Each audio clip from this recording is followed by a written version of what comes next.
Hello. Hello. Hello, my name's Paul. I'll be the mediator today.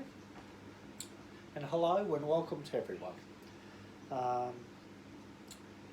During COVID restrictions, we have quite a few people on Zoom meeting there today, so a big hello to everyone there through Zoom. And as you know, we've been switching a lot on video due to COVID restrictions and our training videos on crisis communication plans.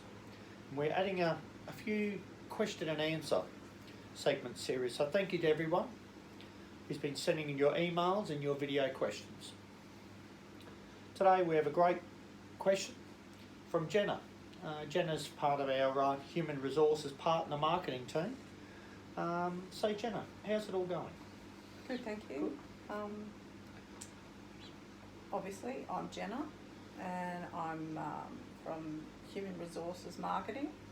My question to you is, when it comes to a public relations standpoint, is crisis management, how do you plan for everything from someone quitting and stealing all your passwords, even today's environment of computer and online hacking, to someone getting a DUI, to someone being arrested for harassment, severe harassment of your workplace? How do you plan from a PR perspective for every possibility out there? I'd like to know. That's a great question, Jenna. And no matter what size of your business, you need a crisis communication plan in place. So now, I'm just handing out here to everyone, handing to you at the moment. I'm handing out to everyone within our company a crisis communication plan for every crisis. I've also handed all contained also in that leaflet.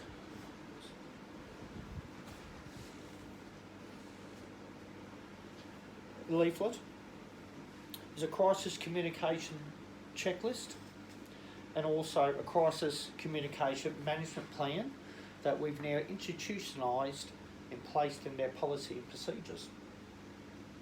Please, everyone, and also everyone on Zoom, can you please place one of these in your office and distribute these to other employees and also our subcontractors. Jenna, one of the things that we do as a team is that we need really, with an issue like you've just given examples of, we really need someone that's going to address the media. We need someone who's going to address internal issues, as well as external, to your customers and to our clients. I know that in everyday life we can't predict what will happen, but we know our industry, that we are susceptible to think about our industry research and what has happened to companies like our own, and we can come up with some sort of plan from here and be prepared, making sure we know what's going to happen from there, and to everybody in place, and that we've taken action. The worst thing you can do is not to be prepared for a crisis. And when I talk about a crisis, not something major. It could be something like small talk, negative, a reviewer, or someone even talking negatively on our Facebook page, which we've now created. On social media types, Twitter, Instagram, avenues like that we're able to now push forward with our social platform. Those type of things we need to be ready for, and we need to act fast. Mm-hmm. Look, Jenna, I really do appreciate that question. Thank you so much. We love getting all the questions about public relations, social media, crisis communication, and please send us emails and any other questions that you may have.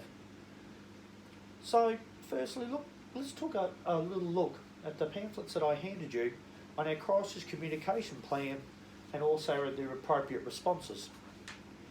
We look to identify any types of crisis that could affect our department and their potential consequences. Then plan and rehearse suitable responses for each type. Suppose we ran into a situation where we didn't have the capital to pay our employees at all. How would you Would you say, Jenna, that would be like a you mean like a software glitch or a bank deposit problem? Everyone would certainly be angry.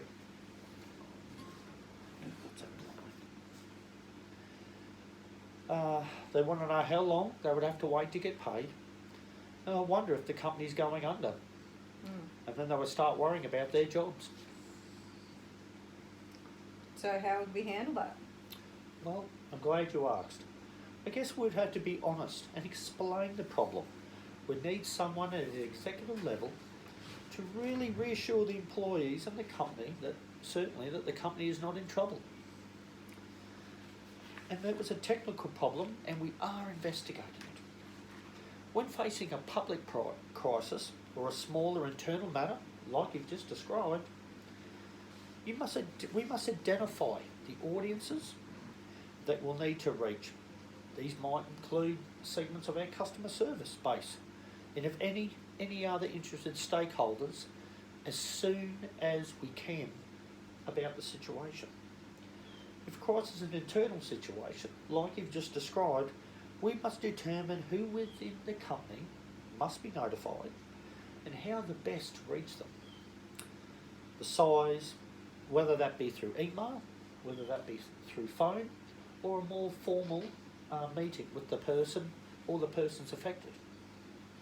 The size and the nature and the impact of the crisis may require a company, even for our own, to update our review its existing media post. Organisations that survive in the crisis, we have learnt, is the best know what they stand for and what the crisis happens and they conform to those values, even under duress. If the crisis is liable to attract public attention, look for proactive statements about our company that we can draw on when responding to the crisis. But it's also important, Jenna, and everyone watching, that we're important to check that existing post, as in on social media, won't compromise the company in a crisis.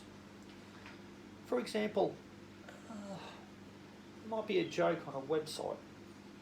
It might be okay now, but if visitors that are exiting the site for news during a crisis, it could make the company seem insensitive. We could get a message quite quickly up into our internal Facebook or our Twitter account, and make sure that everyone knows what's happened and what is being done, particularly when it comes to internal matters like you've just described, with wages not being transferred into bank accounts. So we'd really want to keep it internal if we could. If we could, yes. As you know, Jenna, in 2011, a Brisbane private school, for example, had a system encountered massive overpayments and underpayments of all their implementing new payroll system. The teachers' union brought a lawsuit against the school district because of all the payroll problems. That in itself was a matter that was not kept internal. When all these private Brisbane school systems, the lesson remains, even an internal issue can also make its way into the press. It follows directly then to plan our internal, external communication channels. We need to get our messages to our audience we may need to reach. They may include telephoning, emailing the press, contacting important stakeholders, such as customers, distributors, employees and investors, or any other directly affected persons. And don't neglect our social media and underestimate its power in sharing public perception. Finally, it's useful to plan a command centre, a space, or maybe even our meeting room, where a crisis team can meet, where necessary communication equipment, plan a backup location and equipment in case access to your office is unavailable. Managing a crisis really means keeping your head around everything everyone around you may be losing theirs. Planning in advance means knowing what to do first to pass and when to carry out our plan. So I do ask that all the leaflets, and I've been able to send it by email, and it will be distributed among the officers, to keep those in mind for the leaflets that I've given you about crisis communication planning and what it entails within our business. Please keep those close and handy and revise them in your spare time. Thank you so much for coming here today, Jenna, and being present, and for everyone here on the Zoom meetings. Thank you very much for all being present as well. And please pass on the crisis communication to any other employees. And please make yourselves aware of the policies and procedures when it comes to your role here. Thank you. Thank you.